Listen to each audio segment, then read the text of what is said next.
In a quiet village at the foot of the green hills, there lived a poor farmer named Adisa. Every morning, he rose before dawn, his hands calloused and heart weary, tilling the earth that yielded little more than dust. He lived alone in a small mud hut with a leaky roof, yet he carried a gentleness that even hardship could not destroy. One evening, as the sun dipped low behind the mountains, Adisa heard a strange sound near his yam field. A soft hiss, not threatening but pleading. When he looked closer, he saw a large serpent trapped beneath a fallen branch. Its scales shimmered with colors that danced in the fading light, like liquid gold. Most men would have run, but Adisa felt only pity. Carefully, he lifted the branch and set the snake free. It slithered back into the shadows, pausing just long enough to meet his eyes as if to say, "Thank you. The next morning, Adisa awoke to find a small clay pot at his doorstep. Inside was a handful of gold coins. He froze, his heart racing. There were no footprints, no signs of who might have left it. But he remembered the snake's gaze, and somehow, he knew. From that day on, the snake began to visit.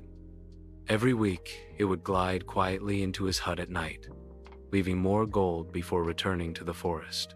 Adisa's life changed. His roof was fixed, his fields flourished, and his heart overflowed with gratitude. But word spreads fast in small villages. One night, his greedy neighbor, Kunto, followed him and saw the serpent's visit.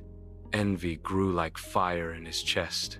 The next evening, when the serpent came again, Kunto crept into Adisa's hut with a machete hidden behind his back. As the snake approached, peaceful as always, Kunto struck but missed. The serpent recoiled, its eyes burning with betrayal. The gold it carried scattered to the ground, turning to dust. Then, with a cry that echoed through the hills, it vanished into the dark. Adisa fell to his knees, tears streaming down his face. He had done nothing wrong, yet he felt the loss as if it were his own fault. His fields began to wither again. The village returned to silence. Days later, Kunto was found at the edge of the forest alive, but pale and trembling. He muttered endlessly about eyes glowing in the dark, and a voice that whispered, "Kindness is wealth. Betrayal is poverty." Years passed. Adisa grew old, but never bitter. Each morning, he still left a bowl of milk by the edge of the forest, not for gold, but for gratitude. And though no serpent ever came again, villagers often said that when the moon was full, they could see a golden snake winding through the fields, guarding the home of the man who once freed it.